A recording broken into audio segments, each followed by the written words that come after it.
धन्यवाद हमें बुलाने के लिए, और धन्यवाद प्रभु यीशु मसीह का खास करके, और धन्यवाद पास्टर सतीश का कि हमें ये मौका दिया। तो गीत में एक लाइन है जहाँ पर कहता है कि मेरे यीशु है। तो जब हम कहेंगे कि मेरे, तो आप सबको कहना है ये यीशु है। हम सब गाएंगे। तो जैसे कि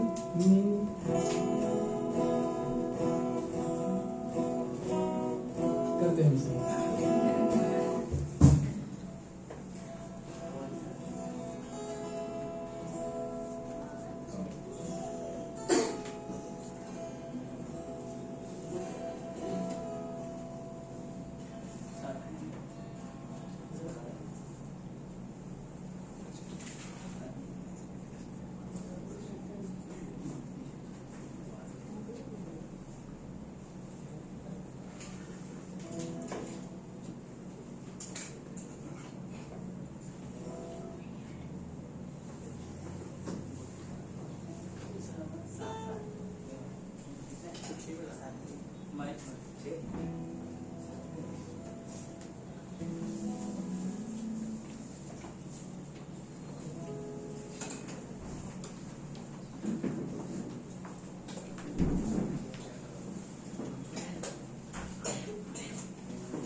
हम सब तालियां बजा सकते हैं।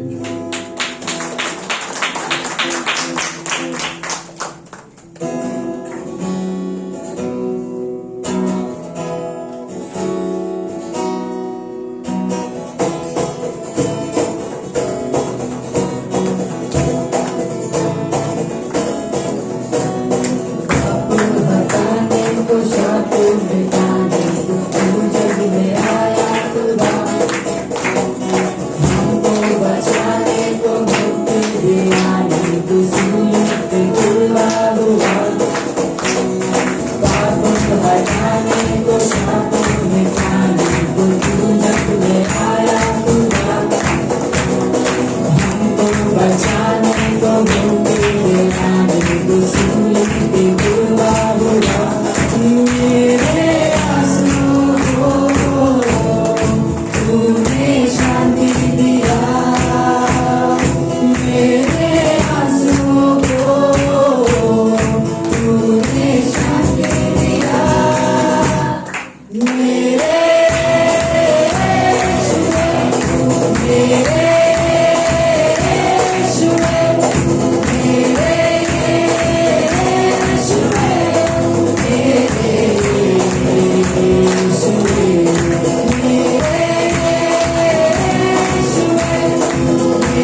एक काम कर सकते हैं, अगर जरा सा आप अपना चेयर के साथ थोड़ा थोड़ा आगे बढ़ सकते हो तो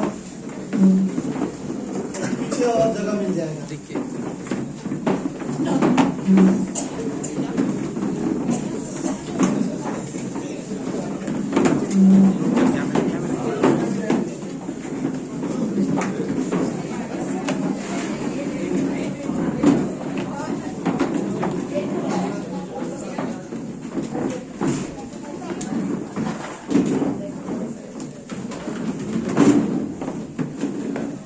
ओके, अब सब बैठ जाओ, मतलब कोई खड़ा ना रहे, ज्यादा अच्छा रहेगा।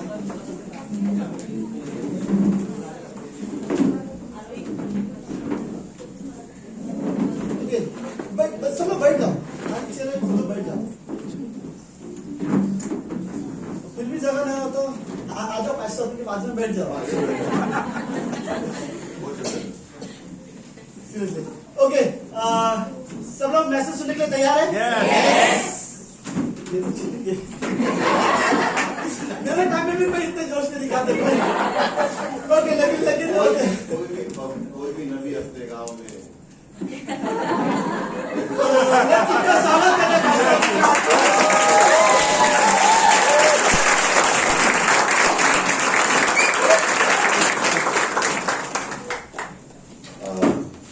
आप लोगों को लगा मैं प्रचार करने आया, बट मैं भी सोच रहा हूँ जाऊँ। कैसी लगी हमारी म्यूजिक टीम?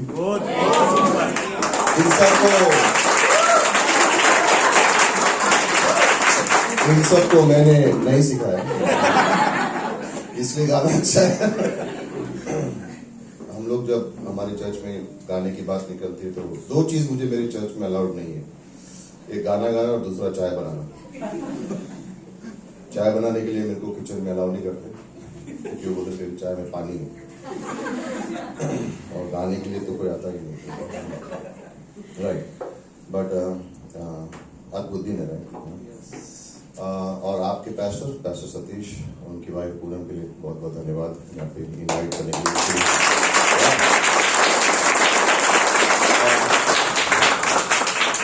बस इतना ही।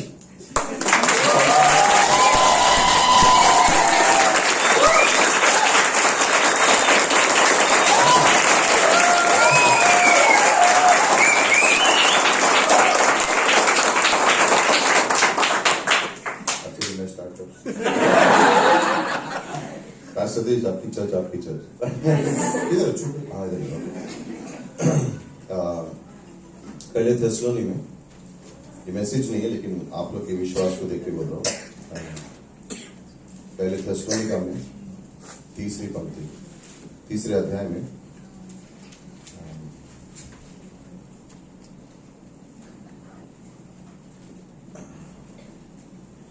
पंक्ति नंबर 8 पर लिखा है, अब हम जीते हैं क्योंकि आप प्रभु यीशु में मजबूत खड़े रहते हैं। जब आपके विश्वास को देखते हैं, कहने का पौलुस कलीसिया से कह रहा है, जब आपके विश्वास को देखते हैं तो हमारा विश्वास और मजबूत होता है। जब आपके जीवन को देखते हैं कि किस प्रकार से परमेश्वर के पीछे चल रहे हो, तो हमको जीने की प्रेरणा मिलती है। सो आई थिंक इस हिंदी चर्च को देख के मैं वही कह सकता हूँ कि जिस प्रकार से आपका विश्वास है, उसकी वजह से हमें प्रोत्साहन मिलता है कि किस प्रकार से चलने के लिए। सो आपके जीवन के लिए, आपके विश्वास के लिए, और जिस प्रकार से प्रभु यीशु के पीछे चल रहे हैं, धन्यवाद उसके लिए। क्योंकि आप लोग को देख के हमारा विश्वास होती है, राइट। तो आप अपने लिए भी तो तालियां बजा सकते हो।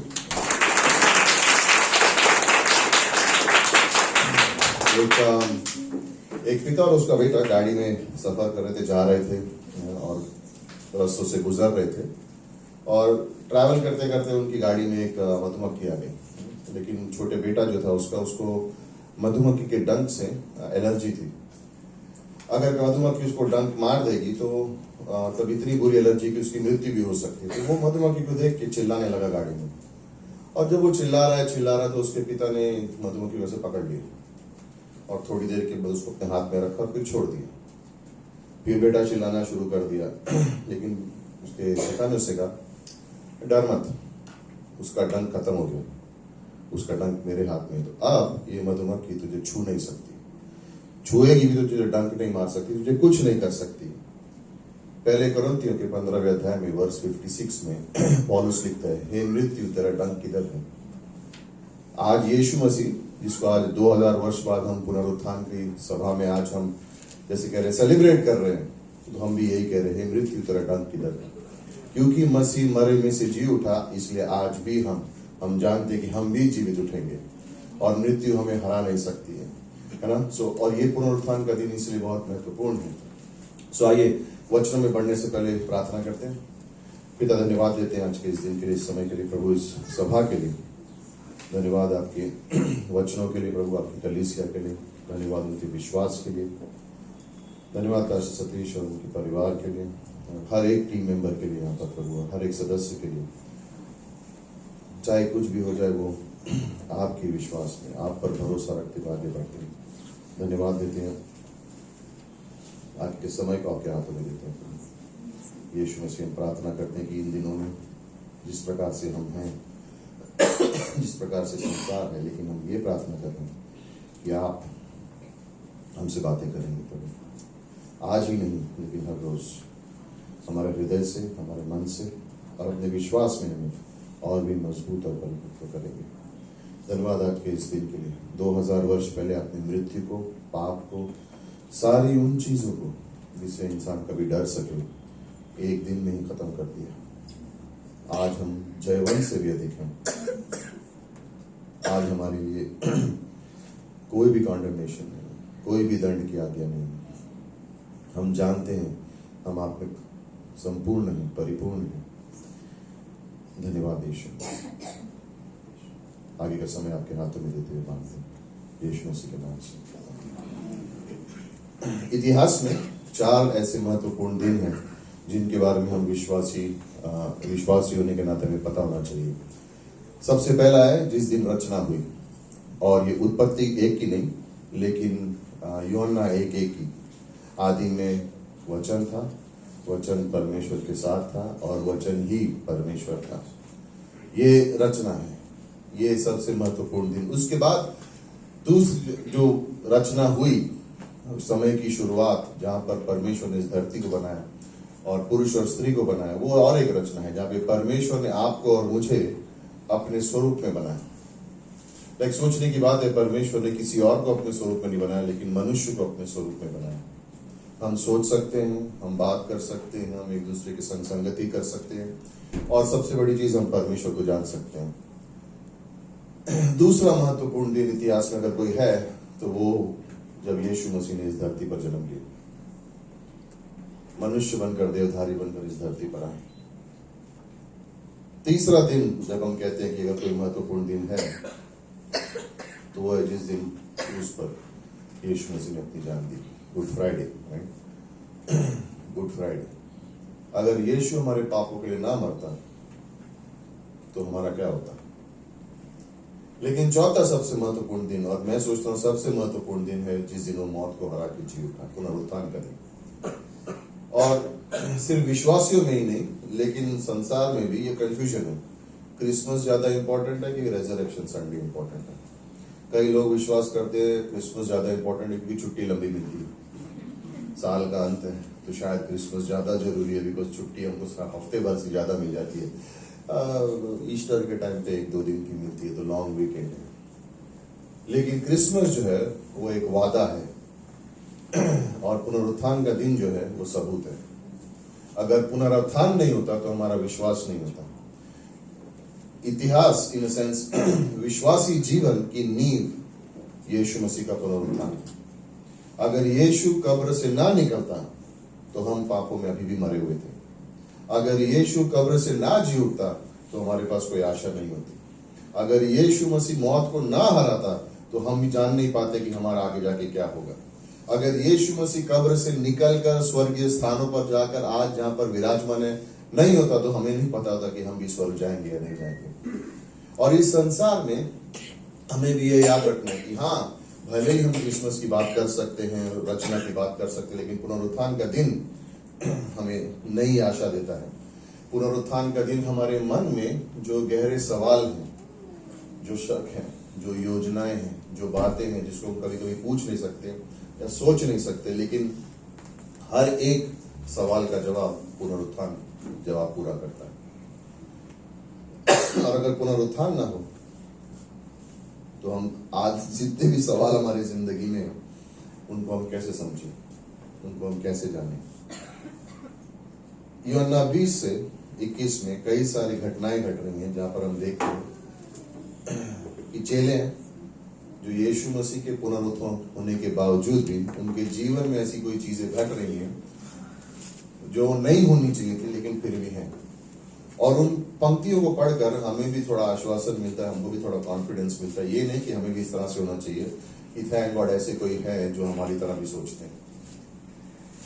लेकिन यह संसार भी है जो परमेश्वर को नहीं जानता है, उनके पास भी यही सेम सवाल है। उनके लिए क्या उत्तर है, लेकिन विश्वासियों के लिए क्या सुझाव, व्हाट इज आंसर क्या है। तो सबसे पहले हम देखते हैं कि ग्लानि है। पतरस यीशु मसीह को नकार कर शायद कोई पत्थर के पास जाके छुप के बैठा होगा, ये सोचते हुए कि उसने जो किया शायद वो माफी के योग्य नहीं है, क्योंकि उसने अपने परमेश्वर को नकार दिया। जब हम विश्वासी नहीं थे तो हम भी हमारे पापों में थे, हमें नहीं पता था कि आगे जाके हमारे जीवन में क्या होगा। और लेकिन जब भी हम शीशे में देखते थे तो हमें ये चीजें याद आ सकती है। रोमन्स का 3 अध्याय 23वीं पंक्ति, हम सब ने पाप किया, परमेश्वर की महिमा के सामने शॉर्ट हो गए। रोमियो के 3:10 में लिखा है, कोई भी धर्मी नहीं है, एक भी नहीं।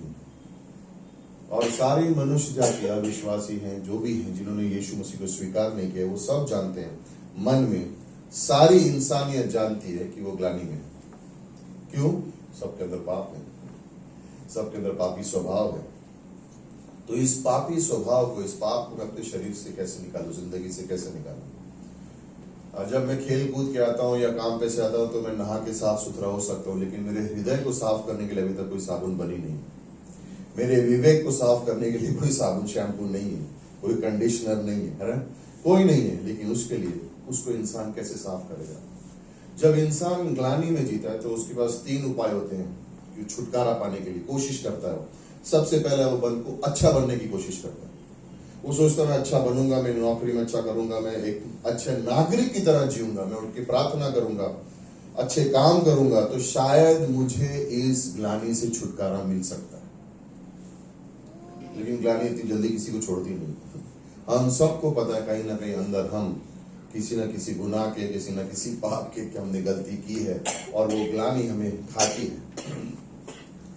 जब अच्छा काम करना नहीं समझते तो दूसरी तरह से लोग अपनी ग्लानि को दूर कैसे करते हैं, चलो पार्टी करेंगे। जिंदगी एक बहुत बड़ी पार्टी है, ऐश करेंगे, आराम करेंगे, पार्टी करेंगे। जब तक पार्टी चल रही है मैं ठीक हूं, जब तक मजा आ रहा है मैं ठीक हूं। लेकिन जिस दिन पार्टी रुक गई, जिस दिन कार्य रुक गया, उस दिन मेरा सामना अपने आप से हो जाता है, मेरा सामना उस पाप से हो जाता है। क्यों लोग नशीली पदार्थ के लत में लग जाते हैं? वो किसी चीज से छुटकारा पाने की कोशिश करते हैं, वो किसी चीज से दूर भागने की कोशिश कर रहे हैं, जिस चीज से उनको जानते हैं कि मुझे वो याद ना आए तो बेहतर है। शायद क्रोध, शायद किसी को माफ नहीं करना। हम कहीं ना कहीं इंसान कोई ना कोई चीज की ग्लानि में जीता है। क्या ऐसी कोई दवा है जिससे मैं ले लूं तो मुझे ग्लानि का एहसास ना हो? बाय द वे ये संदेश गंभीर नहीं है, एक पॉइंट पे आ रहा है, कोई ज्यादा सीरियस नहीं है वो, लेकिन इतना नहीं। तीसरा, अच्छे काम करने से, आनंद के पीछे पड़ने से तीसरा उपाय है मैं धार्मिक बन जाऊंगा। मैं पूजा पाठ करूंगा, मैं कलीसिया जाऊंगा, मैं कम्युनियन लूंगा, मैं बाइबल पढ़ूंगा, ये सारी चीजें करूंगा तो मैं शायद सही हो जाऊंगा। पतरस शायद ऐसे ही था। पतरस ने कहा मैं यीशु के संग चला, सारे चमत्कार देखे, सब कुछ किया, लेकिन जिस दिन समय आया उसने कहा मैं इसे जानता भी नहीं। एक छोटी सी बच्ची ने उसके सारे घमंड को तोड़ दिए। ऐसे तू भी तो था उसके साथ, मैं नहीं जानता हूं उसे। इस ग्लानि को हम छुटकारा कैसे पा सकते हैं, इस ग्लानि से हम दूर कैसे उठ सकते हैं। और ग्लानि वो चीज है कि अगर हम इसके अंदर जीते रहे, इंसान अगर इसके अंदर जीता रहा तो वो और गिरता ही जाएगा। और इसीलिए पुनरुत्थान बहुत जरूरी है, क्योंकि अगर पुनरुत्थान नहीं होता तो हम अपने पापों में ही थे। और यीशु मसीह कह रहा है पहले कोरिन्थियों के 15 वर्ष नंबर 3, अच्छा सॉरी, अपनी बाइबल्स तैयार रखो, मैं बोलूंगा 15 नंबर 3 या कोई भी वर्ष पर आपको पढ़ना होगा। सेंटा क्रूज चर्च के लोगों को आदत है, फिर ये लोग इसलिए लोग बाइबल बंद करके मोबाइल लेना चालू कर दिया, क्योंकि बार बार वर्ष पढ़ाता है, भागना पड़ता है लोगों को। तो लोग बाइबल नहीं लाते, लोग फोन लाते हैं। और फिर फोन के अंदर मैसेज में जब मैं नहीं बोलता हूँ तो क्या क्या देखते हैं, कुछ नहीं देखते हैं, मतलब हम लोग के बारे में क्यों बोल रहे हैं, हम लोग मैसेज बोल रहे हैं, राइट। पहले कोरिन्थियों का 15 अध्याय वर्ष नंबर 3 आप पढ़ोगे।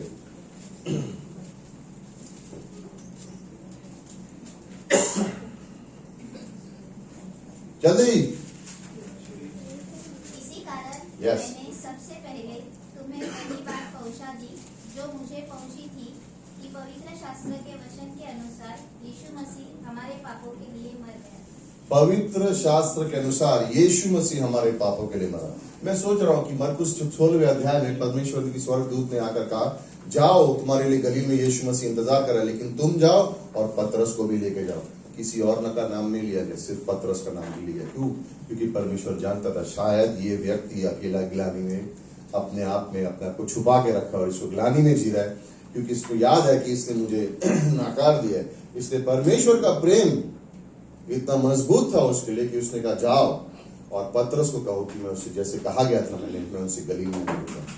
और मैं सोच रहा था कि जब लोग पतरस के पास गए, उसने कहा कि परमेश्वर ने तुझे बुलाया वहां पे। मुझे? हाँ, तुझे नाम से बुलाया। रोमन्स चैप्टर 8 वर्ष नंबर 1। पीछे 2 लोग बैठे हुए हैं जो देख रहे हैं, सबसे फर्स्ट कौन वर्ष पे पहुंचेगा तो सभा के एंड में आपके लिए प्राइज है। ओके, तो जो सबसे ज्यादा जल्दी पहुंच के उनके वर्ष पढ़ना शुरू करेगा उसको प्राइज मिलेगा। प्राइज बाद में बताएंगे। रोमन्स 8 वर्ष नंबर 1 देखा, प्राइज बोला तो पढ़ा तो छोड़ दिया, सॉरी। हाँ बोलो।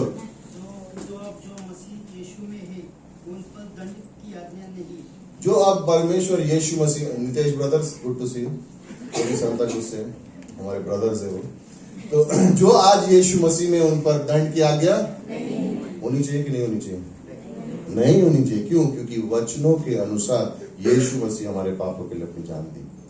इंसान जब पाप में रहता है तो पाप का प्रतिफल एक ग्लानि है, लेकिन उस ग्लानि से छुटकारा सिर्फ यीशु मसीह दे सकता है। और अगर यीशु मसीह कब्र से ना उठता तो हम अपने पापों में ही थे।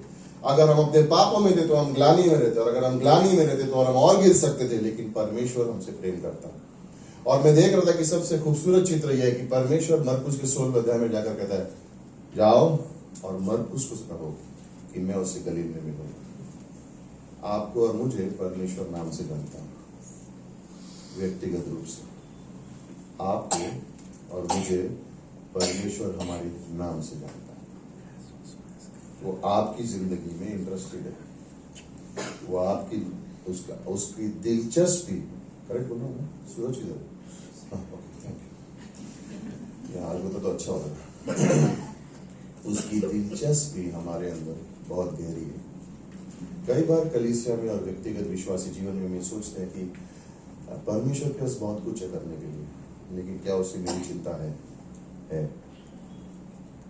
और जब आपको जरूरत है वो आपको नाम से जानता है। वो कोई परमेश्वर इस तरह से नहीं कि जो दूर कहीं स्थान पर जाकर बैठा हुआ है और कह रहा है तुम जी लो, जब जरूरत होगी तो मैं आ जाऊंगा। नहीं, वो तुम्हारे संग है, वो तुम्हारे साथ है। और ऐसा कोई क्षण नहीं है जहां पे तुम अकेलापन महसूस कर सकते हो, क्योंकि परमेश्वर तुम्हारे साथ है। और क्योंकि अब तुम पर दंड की आज्ञा नहीं है, क्योंकि यीशु मसीह कब्र से जी उठा है, हम किसी मरी हुई पत्थर की पूजा नहीं करते, हम एक जीवित परमेश्वर की पूजा करते हैं। और क्योंकि वो जीवित है इसलिए वो हमें समझ सकता है, क्योंकि वो जिंदा है इसलिए वो हमसे बातें कर सकता है, क्योंकि वो जिंदा है इसलिए हमारी प्रार्थनाओं को सुन सकता है, और क्योंकि वो जिंदा आज स्वर्गीय स्थानों पर बैठ के वो आपके लिए और मेरे लिए प्रार्थना कर रहा है। कभी कभी हम इस पंक्ति को समझते नहीं और हम सोचते कि परमेश्वर मेरे लिए कैसे प्रार्थना कर रहा होगा। कई बार हम निराश हो जाते हैं, सोचते हैं कि क्या हो रहा है हमारे जीवन में। अगर आप अपने मन की कल्पना कीजिए कि अगर आप यहाँ पर हो और समझिए उस कमरे में यीशु मसीह बैठ के आपके लिए प्रार्थना कर रहा होगा आपके नाम से, तो आपको कैसा लगेगा? और आप वो सुन पाओगे तो कैसा लगेगा? इसका मतलब है हाँ, इसका मतलब है ना, इसका मतलब पता नहीं।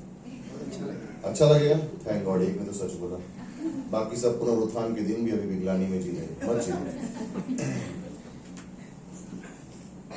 अगर हम इस कमरे में और वहां से कोई यीशु मसीह उस कमरे में बैठ के मेरे नाम से मेरे लिए प्रार्थना कर रहे हैं, तो मुझसे ज्यादा खुशी किसी को नहीं है। आज स्वर्गीय स्थानों पर वही कर रहे हैं। मे भी आप कल से आ जाए और आपके पास कोई बोझ है या कोई ग्लानि में आप जी रहे हो, मुझे नहीं पता, लेकिन इतना जान लो क्योंकि वो जीवित परमेश्वर है, वो स्वर्गीय स्थानों पर आपके लिए आज प्रार्थना कर रहे हैं आपके नाम से, और कोई चीज उसे छुपी नहीं है। हम इंसान बहुत अच्छे हैं छुपाने में। कोई हमसे सच पूछेगा तो बोले हाँ सब कैसे चल रहा है, हाँ अच्छा है सब चल रहा है, अंदर बहुत कुछ चल रहा है, लेकिन नहीं, मैं दिखाना नहीं चाहता हूँ मैं कमजोर हूँ। पर परमेश्वर कहते चल कोई बात नहीं, मैं तेरे मन की गहराई को जानता हूँ। पतरस शायद दूर है, लेकिन पतरस को पता नहीं कि परमेश्वर उसे कितना करीब है। वो सोच रहा है मैं ग्लानि में और दूर दूर जा रहा है, लेकिन परमेश्वर उसके संग हमेशा आ रहा और कह रहा है पतरस को बुला, क्योंकि वो जानता नहीं कि मैं उसके संग हूं। और ये पंक्तियों को देखकर, इन वचनों को देखकर हम ये सोच सकते हैं कि परमेश्वर कितना विश्वास योग्य है, परमेश्वर कितना करीब है, परमेश्वर कितना ढाढ़स वाला परमेश्वर है। उसके हमारी गलतियों पर बिल्कुल ध्यान नहीं, लेकिन हमारी जरूरतों पर ध्यान है। उसने हमारी गलतियों पर ध्यान नहीं देता, परमेश्वर आपकी जरूरतों पर ध्यान देता है। और यही अनुग्रह है, यही ग्रेस है, यही फिनिश्ड वर्क की टीचिंग है कि परमेश्वर आपकी गलतियों पर ध्यान नहीं देता, आपकी जरूरतों पर ध्यान देता है। हम गलतियों पर ध्यान देते हैं, परमेश्वर जरूरतों पर ध्यान दे रहे हैं। और जितना जल्दी हम उस परमेश्वर को समझ सके उतना बेहतर है, क्योंकि ग्लानि में जीना कोई अच्छी बात नहीं है। ग्लानि कभी कभी हो सकती है, लेकिन ग्लानि में जीना सही नहीं है। वचनों के अनुसार यीशु मसीह हमारे पापों के लिए मरा और मरे में से जी उठा, इसलिए हम आनंदित होकर जीते हैं। दूसरा सवाल जो मनुष्य के जीवन में आता है कि वह शंका का, डाउट का। यूहन्ना 20 में थोमा है, और थोमा को हम जानते हैं, इसके अंदर विश्वास तो है लेकिन डाउट भी है। किसी ने कहा है कि आज इस धरती पर परमेश्वर के पास पहुंचने के लिए 10,000 धर्म या तरीके तैयार हैं। 10,000 अलग अलग धर्म या कल्ट या कोई संस्थाएं चल रही हैं जो कह रहे हैं हम आपको परमेश्वर के पास ले जा सकते हैं। ये 10,000 में से सच्चा कौन है? संसार को नहीं पता। जब हमने विश्वास में नहीं थे तब हमको भी नहीं पता था। और मैं कह रहा था सुबह आज हमारे चर्च में कि जैसे मानो कि एक सुपरमार्केट मॉल में चले गए और सब पानी की बोतलें पड़ी हुई हैं और उसमें पता चलेगा कि सब में जहर है, सिर्फ एक में नहीं है, तो कैसे पता चलेगा कि सही बोतल कौन सी है? कैसे पता चलेगा कि कौन सी सही है, कौन सा राइट है, कौन सा गलत तरीका है? हाँ, सब पीने मत जाना, तो सही बोतल से पहले मरे हो गए। थोड़ा सा अरे बाजू में सही है। बट इंसान आज उसी प्रकार से जी रहा है। इंसान हर तरीके की कोशिश कर रहा है क्या कि स्वर्ग पे जा सके अपने कंडीशन टर्म्स के ऊपर, जो मुझे सूट करे। और यीशु मसीह कह रहा है तुम्हारी टर्म्स कंडीशन नहीं चलेगी, तुमको मेरे पास आना पड़ेगा आत्मसमर्पण के लिए। बट इंसान के अंदर थोड़ा घमंड है ना, थोड़ा, यानी 99.99% घमंड है। और इंसान सोचता है कि नहीं थैंक यू, मैं अपने आप जा सकता हूँ, या कोई तरीका है जो मुझे संसार में ले जा सकता है परमेश्वर के पास। और हर वो तरीका जो यीशु मसीह से अलग है वो नर की ओर ही लेके जाता है। और हम क्या कर सकते हैं, इसका टेस्ट क्या है? जितने भी धर्म के फाउंडर हैं उनके कब्र के पास जा सकते हैं और अटेंडेंस ले सकते हैं और उनका नाम बुला सकते हैं और सब एक ही आवाज देंगे, हम लोग हैं अभी भी यहाँ पे। है ना। हम लोग अभी भी यहाँ पे हैं, हम लोग गए नहीं हैं, लेकिन जब यरूशलेम जाओगे और यीशु मसीह की कब्र के पास उसका नाम बुलाओगे तो आवाज अंदर से आएगी, यहाँ कोई नहीं है, वो जी उठा है, वो मरो में नहीं है। और जो व्यक्ति, जो परमेश्वर मरे हुए में से जी सकता है, वही जीवन का जल दे सकता है। इसलिए यीशु मसीह ने कहा पुनरुत्थान और जीवन मैं ही हूं, मार्ग सत्य जीवन मैं ही हूं। यीशु मसीह ऐसे कैसे कह सकता है? क्योंकि वो मरे हुए में से जी उठा है। और आज कई सारे लोग हैं, देखिए, हर किसी भी धर्म के पास अगर आप जाओगे और कहोगे कि हमारे पास किताबें, पवित्र शास्त्र, हो कहेंगे हमारे पास भी पवित्र शास्त्र है। आप कहोगे हमारा परमेश्वर बहुत अद्भुत है, हो कहेंगे हमारा परमेश्वर भी बहुत अद्भुत है। हमारी बाइबल में बहुत से चमत्कार है, हमारी किताबों में भी बहुत से चमत्कार है। हमारी बाइबल में बहुत अच्छी शिक्षा दिखाई गई है, तो हमारी किताबों में भी अच्छी शिक्षा सिखाई गई है। हमारा परमेश्वर मरे में से जी उठा है, सामने से आवाज नहीं आएगी, क्योंकि और कोई जी नहीं उठा मरे में से। तो अब मैं मॉल में जा सकता हूं और मुझे पता चल सकता है कि सच्चे पानी की बोतल कौन सी है, वही जिसपे यीशु मसीह का नाम लिखा है। मेरे जीवन में, आपके जीवन में, हमारे जीवन में डाउट आ सकते हैं, लेकिन कब्र खाली और थोमा किस जैसे हम हो सकते हैं, जब तक मैं देखूंगा नहीं तब तक मैं विश्वास करूंगा नहीं। अब मैं एक सवाल पूछूंगा, दिल से सच सच जवाब दूंगा। आप में से ऐसा कोई है जो ऐसी तरह से जीता है, जब तक मुझे प्रूफ नहीं मिलेगा तब तक मैं विश्वास नहीं करूंगा? पुनरुत्थान के दिन भी सब झूठ बोल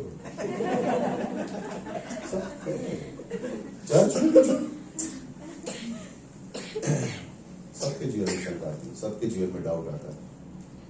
डाउट कभी कभी आना ठीक है, हम समझ सकते हैं, होता है। शंका में जीना सही नहीं है, क्योंकि जब हम शंका में हैं तो हम विश्वास में नहीं हो सकते। और परमेश्वर की पवित्र शास्त्र में लिखा है, जो कुछ भी विश्वास कर नहीं है वो पाप है।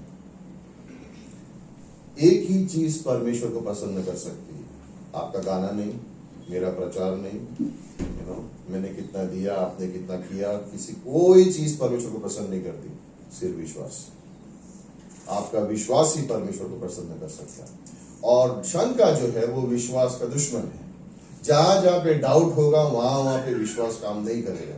इसलिए थोमा जब कहता है जब तक मैं देखूंगा नहीं तब तक मैं विश्वास नहीं करूंगा, परमेश्वर ने एक सप्ताह पहले जाके रविवार को कह दिया शांत हो, परमेश्वर की शांति तुम पर हो। और वहां पे थोमा नहीं था, वो एब्सेंट था, पिक्चर देखने गया। यीशु मसीह आया नहीं तो तब तक मैं जाता हूँ, संडे की सर्विस का फायदा नहीं, बाहर आके आता हूँ। और उस हफ्ते के लिए उसको क्या मिला? शायद और शंका। लेकिन जिस दिन हम उस शंका को दूर करें, किस प्रकार से? विश्वास से। एक ही तरीका है, विश्वास से। और यहाँ पे थोमा परमेश्वर को जब मिला तो जो विश्वास उसने कहा, यूहन्ना का 20वां अध्याय और 27वीं पंक्ति, 27, 28, 29 को पढ़ सकते हैं, याद रखो प्राइज। हाँ, तब उसने थोमा से कहा, अपनी उंगली यहाँ लाकर मेरे हाथों को देख और अपना हाथ लाकर मेरे पंजर में डाल, और अविश्वासी नहीं परंतु विश्वासी हो। यह सुन थोमा ने उत्तर दिया, हे मेरे प्रभु, हे मेरे ईश्वर। यीशु ने उससे कहा, तूने मुझे देखा है, क्या इसलिए विश्वास किया है? धन्य वे हैं जिन्होंने बिना देखे विश्वास किया। धन्य है वो जिन्होंने बिना देखे मुझ पर विश्वास किया।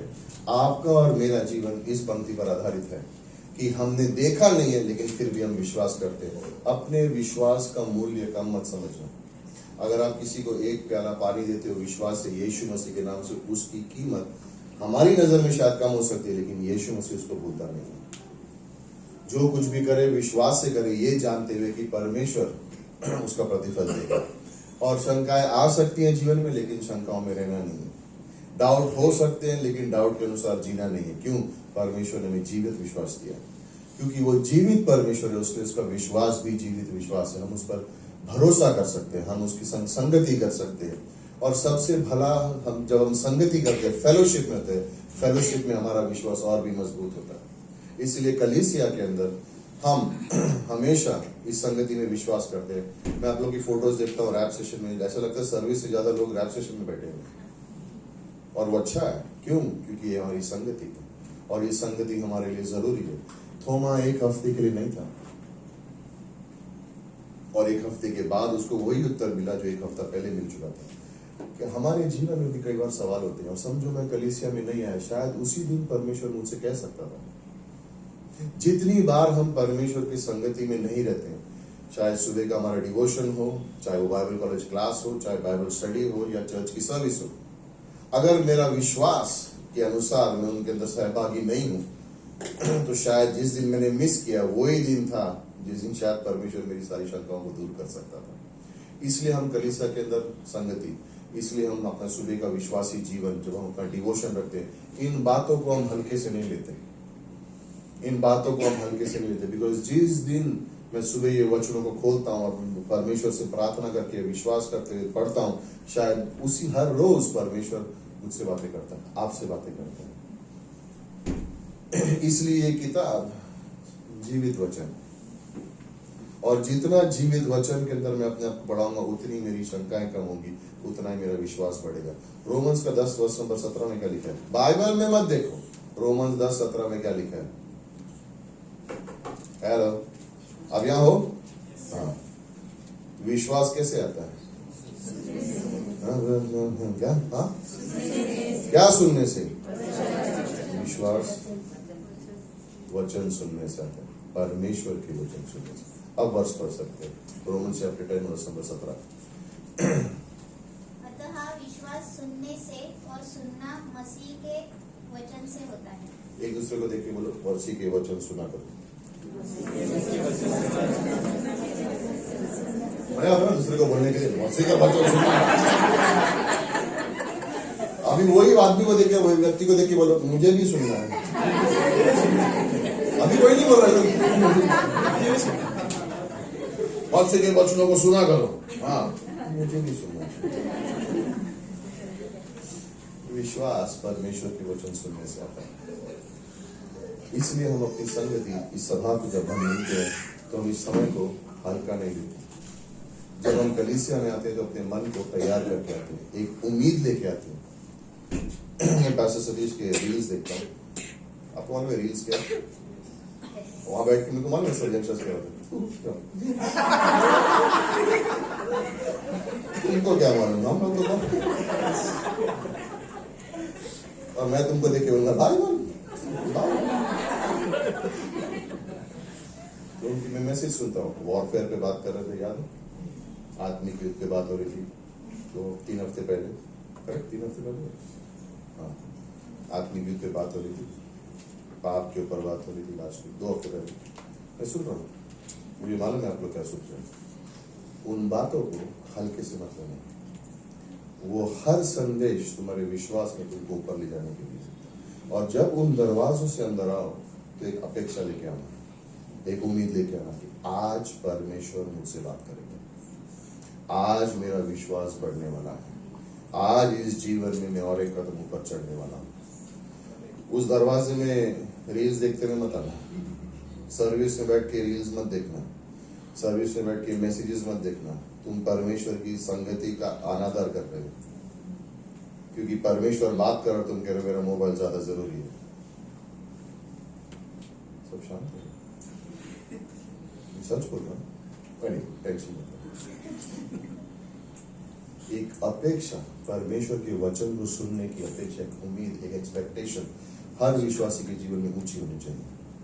मैं उसकी आवाज सुनने को आ रहा हूं।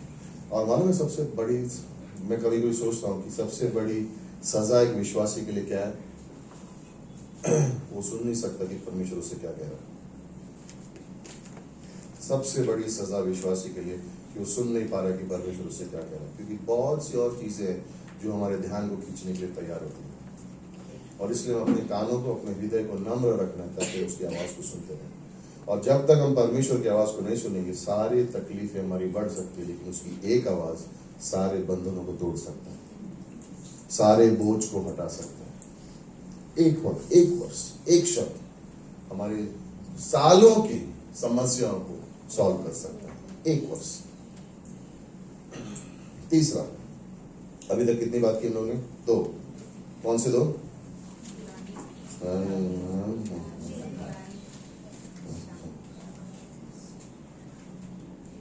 कौन सी?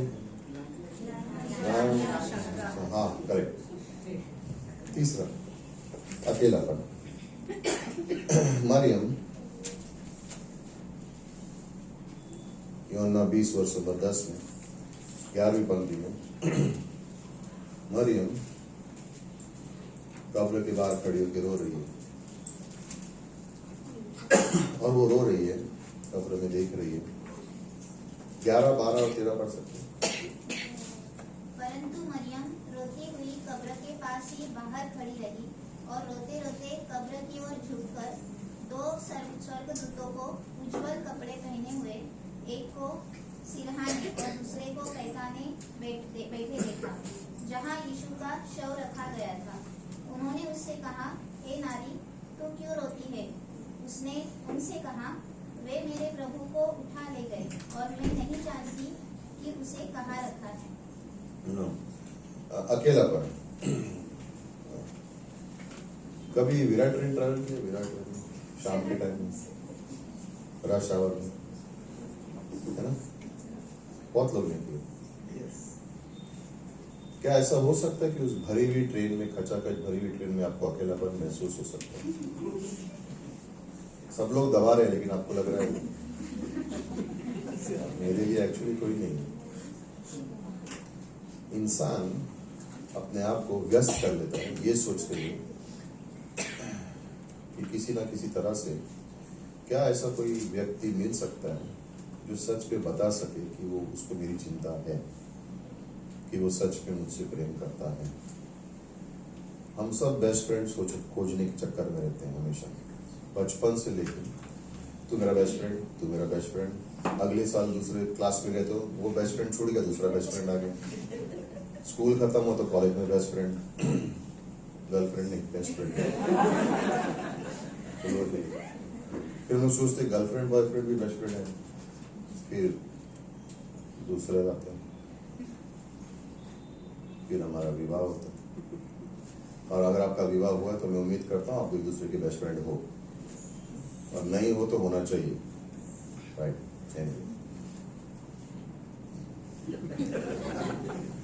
काश तुम जानते मेरे घर में क्या होता। कुछ भी हो, एक दूसरे के बेस्ट फ्रेंड हो, मैटर क्लोज। शैतान को इंच भर की जगह भी नहीं देनी विवाहित जीवन में। और बाय द वे, अपने पति की और अपने पत्नी की खुली सभा में निंदा मत किया करो, मजाक मत करो, मेरा हस्बैंड ऐसा, मेरी वाइफ ऐसी है। सॉरी, मैं बोल रहा हूँ।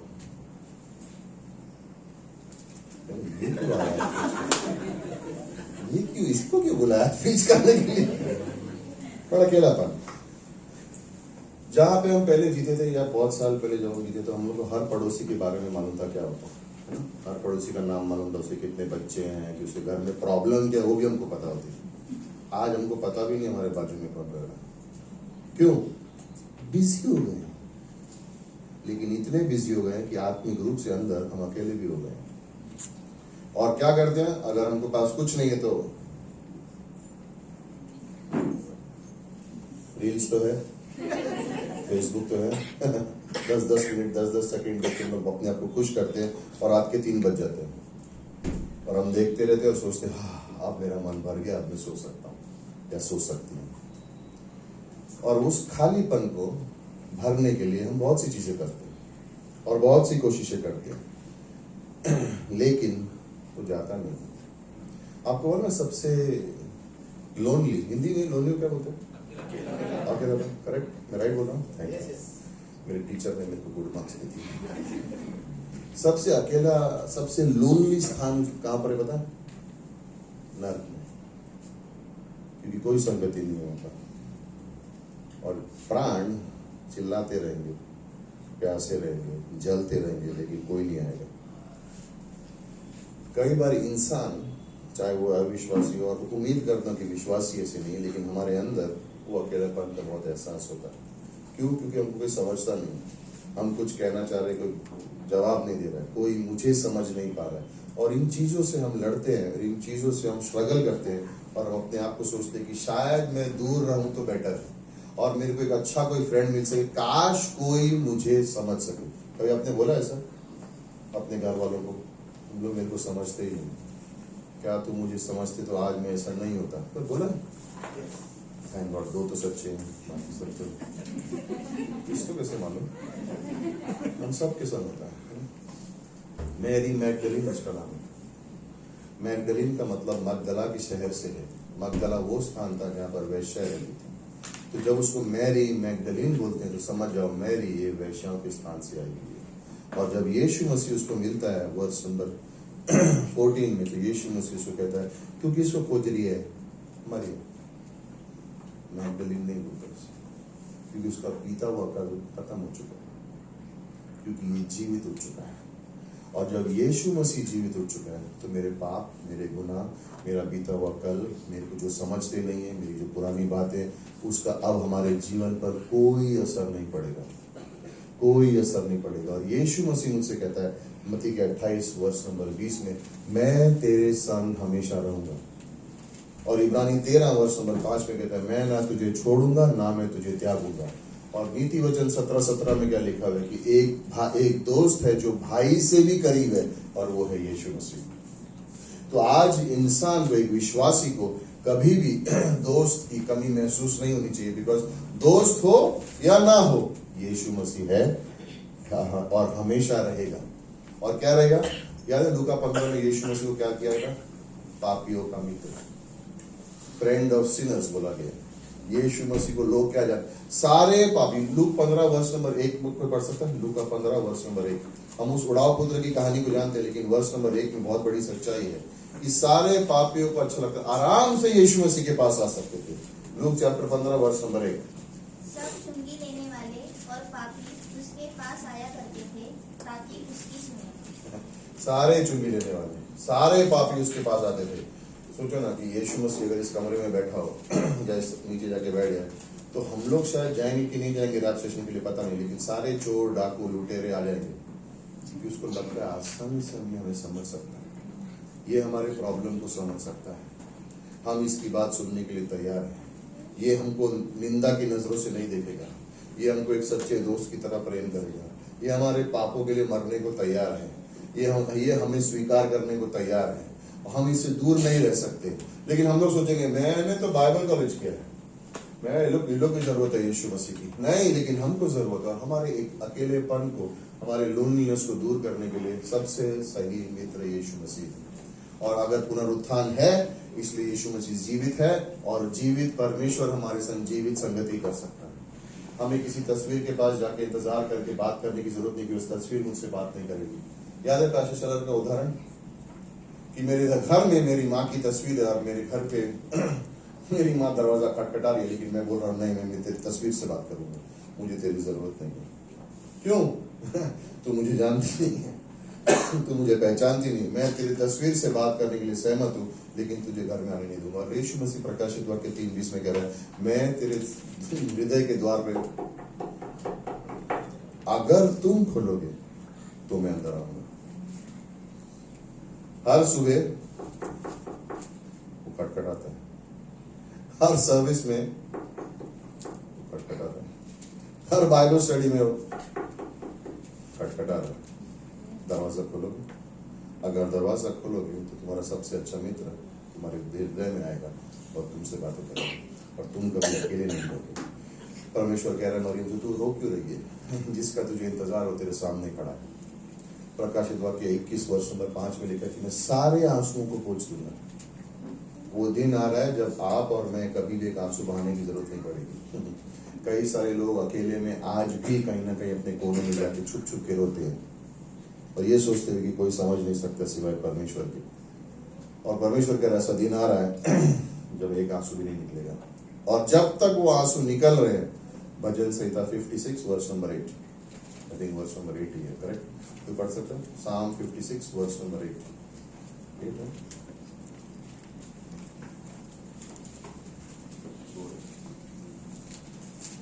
पहुंच गए तो पढ़ना स्टार्ट कर सकते।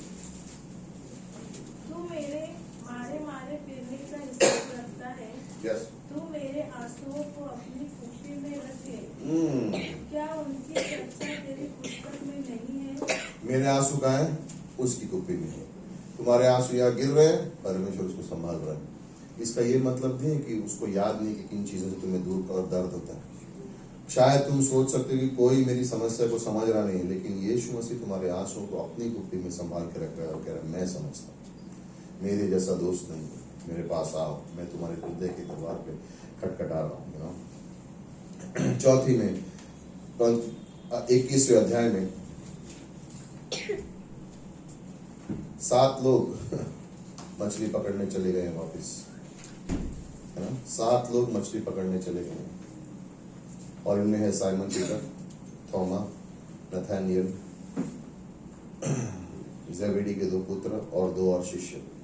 मैं सोच रहा था यीशु मसीह की सेवकाई, यीशु मसीह की मिनिस्ट्री, पुनरुत्थान होने के बाद ये लोग ने यीशु मसीह को 3 बार अभी तक देख लिया, 2 बार अभी तक देख लिया, और उसके बाद 7 लोग सेवकाई छोड़ के चले जाते हैं। तो एक ने धोखा दिया, 7 लोग और छोड़ के चले गए, पता नहीं मिनिस्ट्री का क्या होने वाला है। 12 में से 1 ने धोखा दिया और 11 में से 7 वापिस मछली पकड़ने चले गए। क्यों? ये जमरा नहीं है हम लोग को, ये विश्वासी जीवन जमरा नहीं है हम लोग को, ये प्रॉब्लम है हम लोग के अंदर। हमारे मन की इच्छाएं अच्छी हैं, लेकिन हम लोग काम नहीं कर पाते, हम लोग नाकाम हो गए। यहाँ पे कोई है जिसने दिसंबर में सोचा था कि 1 जनवरी से मैं ये शुरू करूंगा, या मैं बोलूं फेवरेट, ये साल मैं पूरा बाइबल पढ़ूंगा कैसे भी करके। और कितने लोग भूल गए अभी already? Thank you very much. हम सब एक ही नाम, मतलब मैं नहीं, तुम उम्मीद करता हूँ मैं नहीं। कुछ लोग बोले थे ये तो मैंने 2020 में किया था, अभी तक जब मैं लेविटिकस पहुंचता हूँ ना, घंटा लाता है वेदी, ये फिर छूट जाता है, फिर काम भी चालू हो गया ना अभी बहुत, तो सुबह जाना पड़ता है जल्दी, रात को लेट हो जाता है। अभी देखो ना पैसे बाइबल स्टडी भी चालू कर दिया है, बाइबल कॉलेज भी चालू कर दिया है, सर्विस भी, कितना घूमने का, कितना आने का, अपना भी लाइफ है ना, कितना कितना जाने का चर्च में। 7 दिन भी चर्च आओ तो कम है बाय द वे, अगर मैं आपको कह सकूँ ये तो, अगर 7 दिन भी चर्च में आ सको तो भी कम है एक्चुअली। हमें 7 नहीं, हमें हफ्ते में 14 दिन क्या जाना चाहिए। ये कानों को विश्वास की आवाज सुनने की बहुत जरूरत है, ये कानों को अनुग्रह का संदेश सुनने की बहुत जरूरत है। क्यों? क्योंकि हम नाकाम बहुत होते हैं। बहुत सी चीजें हमने जीवन में योजनाएं बनाई है करने की, और बहुत सी चीजों के लिए हम लोग ने प्रॉमिस, ये टाइम तो मैं करूंगा, अपने आप से वादे किए हैं, दूसरों से वादे किए, और कभी हम नाकाम जाते, फिर हम सोचते हैं नाकाम हो गए, अब तो आदत सी पड़ गई है, अब तो हर चीज में बोलते हैं लेकिन होता नहीं है। और आई थिंक यहाँ पर 7 शिष्य भी उसी तरह से सोच रहे हैं, बहुत हो गया, बहुत कुछ कर लिया, हर जगह से हम लोग नाकाम हो गए, यीशु मसीह पुनरुत्थान हो गया, लेकिन हम लोग को क्या हो गया? तो चलो वापिस पुराने बिजनेस पे, उसकी इच्छा हुई तो हम लोग को वापस लेके आएगा। नहीं कभी ऐसा किया मैं अपनी मन मर्जी करूंगा, लेकिन अगर परमेश्वर चाहेगा तो मेरी मन मर्जी से मुझे मोड़ेगा, सही रास्ते पे लेके आएगा। तुम अपनी मर्जी से गए, उसका प्रेम तुमको खींचेगा, लेकिन वापस तुमको ही आना पड़ेगा। और यीशु मसीह उनके पास आते हैं और वर्ष नंबर 5 में कहते, बच्चों कोई मछली पकड़ी अभी तक? वो वर्ड बच्चों है ना, यूनानी में उसका मतलब क्या है, क्या केजी के बच्चे होते हैं ना, जिनको कुछ पता नहीं किधर जाना है, वैसा शब्द इस्तेमाल किया। छोटे बच्चों, गोद में बच्चों, तुमको पता है कहाँ जाना है? और उनको पता नहीं है। उसने कहा सीधे हाथ की ओर जाल डालो और तुमको मछली मिलेगी। और उन्होंने बहुत सारी मछली पकड़ी। 153 वर्ष नंबर 11 में लिखा है, 153 करेक्ट, ओके। लूका 5 में कितनी मछलियां पकड़ी नहीं लिखा है, यहाँ पर लिखा है। लूका में 5 में नहीं लिखा है, यूहन्ना 21 में लिखा है। ये फिनिश्ड वर्क का संदेश है, संपूर्ण कार्य। परमेश्वर हमारे जीवन की हर परिस्थिति में, चाहे कोई भी कमजोरी हो, उसमें इंटरेस्टेड है। परमेश्वर नहीं चाहता कि कोई भी विश्वासी नाकाम हो या असफल हो। वो नहीं चाहता कि कोई भी विश्वासी हारा हुआ जीवन जिए। इसलिए संपूर्ण कार्य में आप देखोगे आगे वर्ष में, जब वो लोग आए वर्ष नंबर 9 में, तो कोयले की आग लगी हुई थी, मछली उस पर पड़ी हुई थी और रोटी भी पड़ी थी। यीशु मसीह को चेलों की मछली नहीं की जरूरत थी, वो खुद सब कुछ तैयार कर सकता था। और वो ये दिखा रहा था उनको कि जो भी चीज की तुमको जरूरत है वो मैं तुम्हें दे सकता हूँ, लेकिन जो मैंने तुमको करने के लिए बुलाया उसको अपने मन में आके रखो। और बहुत सी चीजें हैं यहाँ पे, बहुत से लोग हैं, बहुत से हमारी कम जीवन में सोच सकते हैं कि यहाँ पर परमेश्वर को हम क्या कर रहे हैं उसकी जरूरत नहीं है। सोचिए ना कि अगर पुनरुत्थान ना होता तो क्या हम विश्वास कर सकते कि हमारी सारी जरूरतें पूरी हो सकती हैं? नहीं। अगर पुनरुत्थान ना होता तो क्या हम परमेश्वर की हिवाएं बांधकर जिस प्रकार से गुड फ्राइडे को प्रेस मार्च में गए जा सकते थे? नहीं। क्या हम बाहर जाके सुसमाचार प्रचार कर सकते थे? नहीं, क्योंकि वो जीवित है, जयवंत से भी अधिक है हम लोग। इसलिए कोई भी कमजोरी हम पर हावी नहीं हो सकती, कोई भी कमजोरी हम पर जीत हासिल नहीं कर सकती। क्यों? क्योंकि यीशु मसीह जीवित है। इसलिए 4000 वर्ष पहले अय्यूब ने एक सवाल पूछा था, अय्यूब 14 वर्ष नंबर 14 में, कि अगर मनुष्य मरे तो क्या वो फिर से जीवित होगा? क्या अगर मनुष्य मरे तो क्या वो फिर से जीवित होगा? पुनरुत्थान, ईस्टर संडे जो बोलते हो, उसका जवाब है हाँ। अगर मनुष्य मरे तो वो फिर से जीवित होगा, अपने आप से नहीं, यीशु मसीह पे। D.L. मूडी अद्भुत प्रचारक थे, और जब वो यंग युवक प्रचारक थे तो उनकी कलीसिया में किसी की मृत्यु हो गई, तो उनको कहा गया जल्दी से आओ, किसी की मृत्यु हो गई है, फ्यूनरल करना है। तो D.L. मूडी ने कहा चलो ठीक है, गॉस्पेल्स में देखना शुरू किया जल्दी जल्दी, कहाँ पर यीशु मसीह ने किसी की मृत्यु के लिए क्या मैसेज दिया। तो पढ़ने लगे। बाद में पता चला जब भी यीशु मसीह किसी की मृत्यु के वहां गए, पूरा प्रॉब्लम ही क्रिएट किया। कोई मर रहा है उसको जिंदा कर दिया। नाइन में याद है, विधवा के पुत्र को लेके सब लोग जा रहे हैं, रुको कहाँ जा रहे हो? कब्र में। ओट तू जिंदा है। यार की बेटी के लिए सब लोग रो रहे हैं, ओट तू बीमार है, सो रही है, उड़िया। लाजर को मैं बीमार था, बोले नहीं क्या किया तुम, 4 दिन के बाद है लाजर कब्र से बाहर आ जाए। यीशु मसीह का जीवन, यीशु मसीह और मृत्यु कभी एग्रीमेंट में नहीं थे। जहां पर भी मौत हुई, अगर यीशु मसीह वहां पहुंचे तो उसको वापस हरा दिया था। उनके अंदर कोई एग्रीमेंट नहीं है, और इसलिए मृत्यु के उनके ऊपर जीत है। और वो पुनरुत्थान, अय्यूब के सवाल को 4000 वर्ष के बाद यीशु मसीह ने जवाब दिया। हाँ, अगर कोई इंसान मरे तो वो जिंदा हो सकता है। क्रूस पर हमने जवाब को देखा कि यीशु मसीह ने हमारे सारे गुनाहों को माफ कर दिया। यीशु मसीह ने हमारे सारे गुनाहों को अपने ऊपर ले लिया। यीशु मसीह ने हमारे सारी ग्लानि को, सारे अकेलेपन को, सारे डाउट को, सब कुछ अपने ऊपर ले लिया। अब हमें क्या करना है? यीशु मसीह ने कहा मैंने सब कुछ कर लिया, क्रूस पर सब कुछ हो गया, पुनरुत्थान हो गया, अब तुम्हारी बारी। किसकी बारी? विश्वासियों की बारी। अब तुम्हारी बारी। लेकिन हमें क्या करना है? मत्ती 28 में वर्ष नंबर 18, 19 और 20 में लिखे, एक वर्ष करके पढ़ेंगे। अब हमारी बारी, हमें क्या करना है? वर्ष नंबर 18। यीशु ने उनके पास आकर कहा, स्वर्ग और पृथ्वी का सारा अधिकार मुझे दिया गया है। स्वर्ग और पृथ्वी पर सारा अधिकार मुझे दिया गया। ऐसा कोई सामर्थ्य नहीं है जिसको यीशु मसीह तोड़ नहीं सकता है। स्वर्ग में या पृथ्वी पर ऐसा कोई स्थान नहीं है जहां पर यीशु मसीह पहले से गया हुआ नहीं है। ऐसा कोई व्यक्ति नहीं है जिसको परमेश्वर इस्तेमाल नहीं कर सकता। सुना मैंने क्या बोला? ऐसा कोई सामर्थ्य नहीं है जिसको यीशु मसीह तोड़ नहीं सकता। आपने अभी प्रभु ने गाना गा रहे थे, आपने गाया ना, ये मेरे यीशु है, करेक्ट?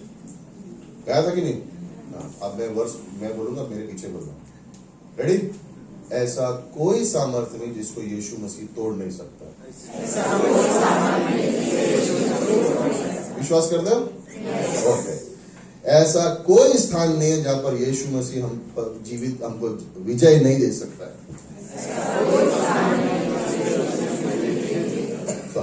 ऐसा कोई स्थान नहीं है जहां पर यीशु मसीह हमें विजय दे सकता है। ऐसा कोई स्थान नहीं जहां पर हमको दे नहीं सकता विजय, सब जगह दे सकता है। थर्ड, ऐसा कोई व्यक्ति नहीं है जिसको यीशु मसीह इस्तेमाल नहीं कर सकता। ऐसा कोई व्यक्ति नहीं। अब आप बोलो, मैं हूँ वो व्यक्ति। कितना हंसते हो ना? अगले में क्या बोलने वाला पता नहीं है। मैं हूँ वो व्यक्ति। अगर वो मरे में से जी उठा और वो कह रहा कि मैं तेरा इस्तेमाल करूंगा, तो इससे बड़ी कॉलिंग कोई नहीं है। और किसको इस्तेमाल कर सकता है? सबको। और 18वीं पंक्ति में लिखा है, वर्ष पढ़ सकते हो वापिस 18। यीशु ने उनके पास आकर कहा, स्वर्ग और पृथ्वी का सारा अधिकार मुझे दिया गया। स्वर्ग और पृथ्वी का सारा अधिकार मुझे दिया गया। वर्ष नंबर 19। इसीलिए तुम जाओ। बस। इसलिए तुम अभी छोड़ के मत जाओ, क्लोजिंग सॉन्ग भी है, अभी मत जाओ। और क्या करो? जाओ, सब जातियों के लोगों को चेला बनाओ। सब जाति के लोगों को चेला बनाओ। जाओ। किसको कह रहा है यीशु मसीह? पास्टर लोग के लिए, मिशनरी लोग के लिए, इवेंजलिस्ट लोग के लिए, हम लोग के लिए नहीं। हम लोग को बोला गया सुनने के लिए, तुम लोग को बोला गया जाने के लिए नहीं। हर एक को कहा गया जाओ और सारे जाति के लोगों को क्या करो? शिष्य बनाओ। किसको बनाना है? शिष्य बनाना है। किसको बनाना है? सबको बनाना है। फ्रांस में उनके सैनिक होते थे दूसरे विश्व युद्ध में, जब वो लोग सेना में लड़ने के लिए जाते थे तो उनके अंदर एक बोल थी, जो लोग एक बोल, अगर मैं लड़ खड़ाया तो मुझे धक्का मार के आगे कर लेना, अगर मैं गिर गया तो मुझे उठा लेना, लेकिन अगर युद्ध को मैं पीठ दिखा के वापस जाने लगा तो मुझे गोली मार देना। अगर मैं लड़ खड़ाया तो मुझे आगे धक्का मार देना, अगर मैं गिर गया तो मुझे उठाना, लेकिन अगर लड़ाई को पीठ मोड़ के मैं घर जाने लगा तो मुझे गोली मार देना। आपको कोई गोली नहीं मारेगा, लेकिन परमेश्वर क्या कह रहा है? मैं इस धरती पर आया, याद है पहले 4 दिन रचना मैंने की, इस धरती को बनाया, पुरुष और स्त्री को बनाया, मैं इस धरती को मनुष्य बनकर आया, क्रूस पर तुम्हारे पापों का बलिदान लिया, मरा, कब्र में गाड़ा गया, 3 दिन के बाद जी उठा, आज मैं जीवित हूं, अब तुम्हारी बारी। हर गॉस्पल के एंड में यीशु मसीह ने यही सबसे कहा, जाओ और सारे जाति को बताओ। क्या बताना है? शिष्य बनाना है। शिष्य बनाने का मतलब क्या है? जब हम सड़क पर जाते हैं और किसी को सुसमाचार बांटते हैं, कोई विश्वास में आता है, तो हम ये नहीं कहते चल बस में आएगा, चर्च में आएगा, चल मेरा काम पूरा हो गया। नहीं, अब मेरा काम शुरू हुआ है, अब उसको सिखाना है। क्या सिखाना है? वर्षन सिखाना है। कब तक सिखाना है? जब तक वो सुसमाचार बांटने को सीखना नहीं। जब तक वो सुसमाचार बांटने को सीखेगा नहीं, तब तक मुझे उसको सिखाना है। और फिर उसके बाद और भी, जाओ और सारे जाति के लोगों को क्या करो? सिखाओ। और उसके बाद क्या लिखा है? और उन्हें पिता और पुत्र और पवित्र आत्मा के नाम से बपतिस्मा दो। बपतिस्मा दो ना। हम जानते हैं हमारे विश्वास में, हमारे कलीसिया में हमारी क्लियर टीचिंग है, बपतिस्मा लेने से इंसान उद्धार नहीं पाता। हम विश्वास करते इसलिए बपतिस्मा लेते हैं। किसी ने कहा बपतिस्मा क्या है? क्या है बपतिस्मा? ये एक चिन्ह है हमारे विश्वास का। ये अंगूठी से क्या पता चलता है? मेरी शादी, मेरी पत्नी उधर बैठी, देख लो अच्छे से।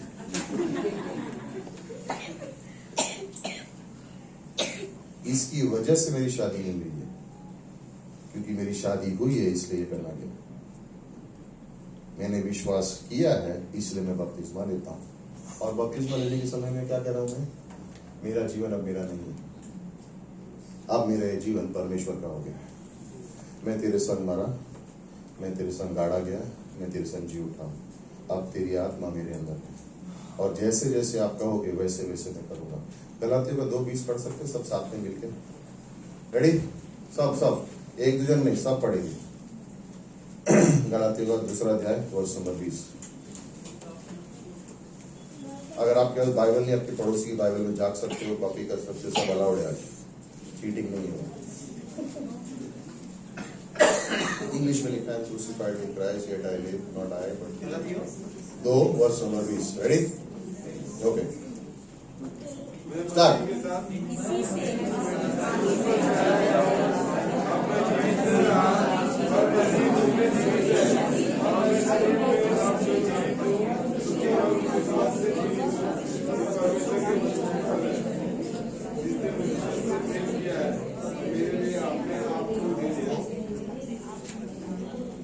अभी वर्ड देखा मैं, मेरे लिए, याद है? दिख रहा है?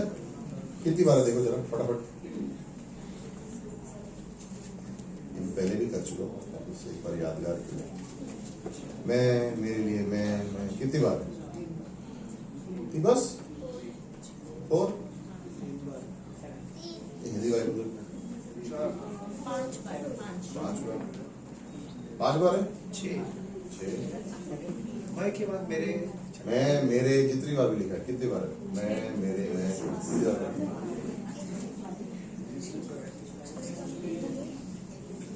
मैं मसीह में एक क्रूस पर चढ़ाया गया हूं। अब मैं जीवित ना रहा, पर मसीह मुझ में जीवित है, और मैं शरीर में अब जो जीवित हूं तो केवल उस विश्वास से जीवित हूं जो परमेश्वर के पुत्र पर है, जिसने मुझसे प्रेम किया और मेरे लिए अपने आप को 7 बार, करेक्ट, राइट।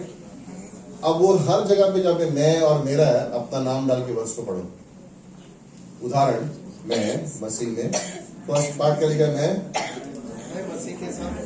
मैं मसीह के साथ जब अपना नाम लेके वर्ष पढ़ो, मैं के बदले अपना नाम डालो।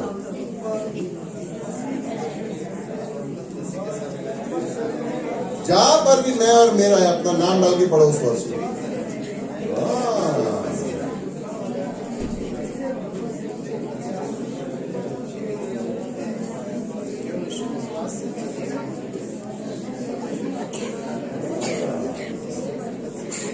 अब मजा आ रहा है पढ़ने को, राइट।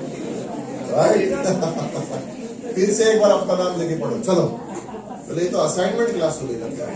चलो वापिस लास्ट तक जल्दी, मैं क्लोज कर रहा हूँ, लास्ट 2 मिनट है मैसेज के।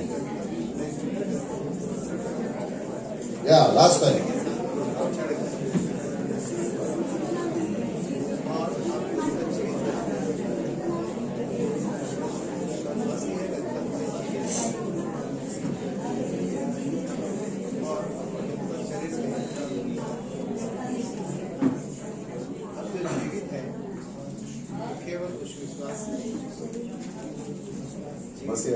मत्ती 28 वर्ष 20,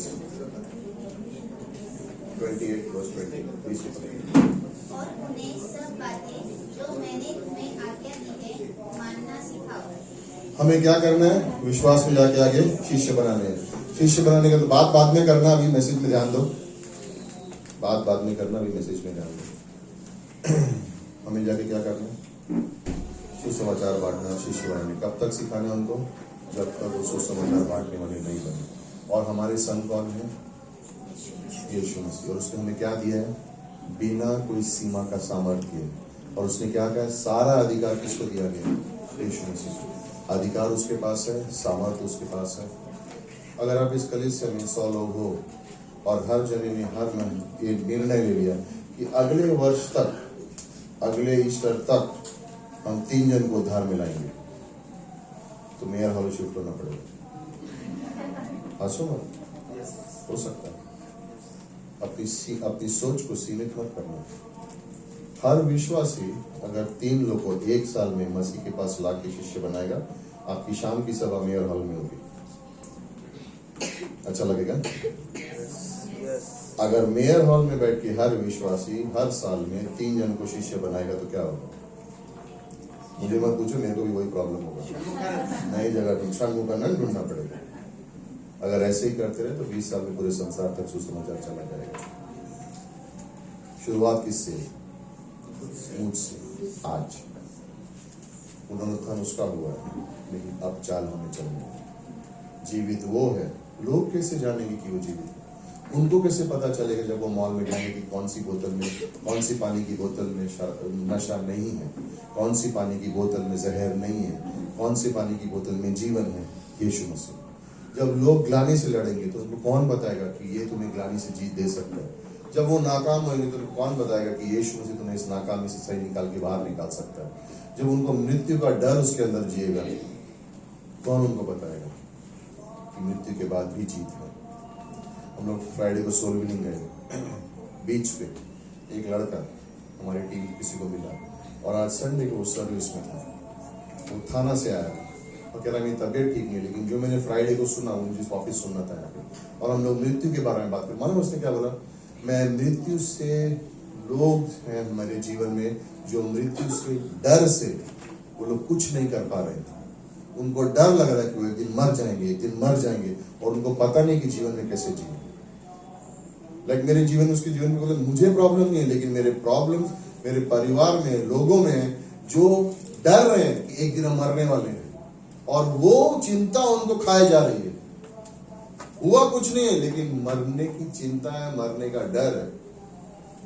और कह रहा आज मुझे पता चल रहा है कि मृत्यु पे भी किसी ने जीत पाएगी, कि मृत्यु पर भी किसी ने। तो कैसे कितने लोग होंगे ऐसे संसार में जो इस सवाल से अभी भी लड़ रहे हैं, हमें नहीं पता।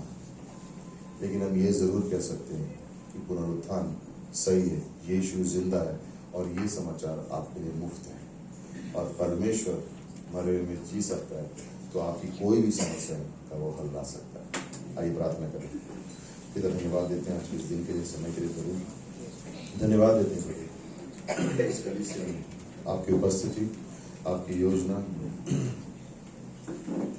आपके लोग आनंदित, आशीषित, निपुण वचनों में। धन्यवाद परमेश्वर, इस कलीसिया को आशीषित करना। हर एक व्यक्ति के जीवन में जो भी तकलीफ, शंका, अकेलापन, कमजोरी, डर, किसी भी चीज से जूझ रहे हैं, परमेश्वर आप जीवित हैं। आप उनकी आवाज को सुनना, उनको प्रोत्साहित करना, नया जीवन देना करें। प्रार्थना करते हैं उन लोगों के लिए जिन्होंने आपको कभी जाना नहीं, विश्वास नहीं किया। प्रार्थना करते प्रभु उनके मनों को चिंता को यीशु मसीह को स्वीकार करके नया जीवन का आनंद प्राप्त कर सके। धन्यवाद पास्टर सतीश, कलीसिया के वचनों में निपुण करके आपकी सेवा में और भी आगे बढ़ाना प्रभु, हर जरूरत को पूरा करना। और हम विश्वास करते प्रभु कि जिस प्रकार से विश्वास में आगे बढ़े, इससे भी बड़े स्थान पर जाके उनका कलीसिया हो, कई सारे लोग विश्वास में आ सकें और आपके कार्य को और भी ले जा सकें आगे। यीशु मसीह के नाम से आमीन।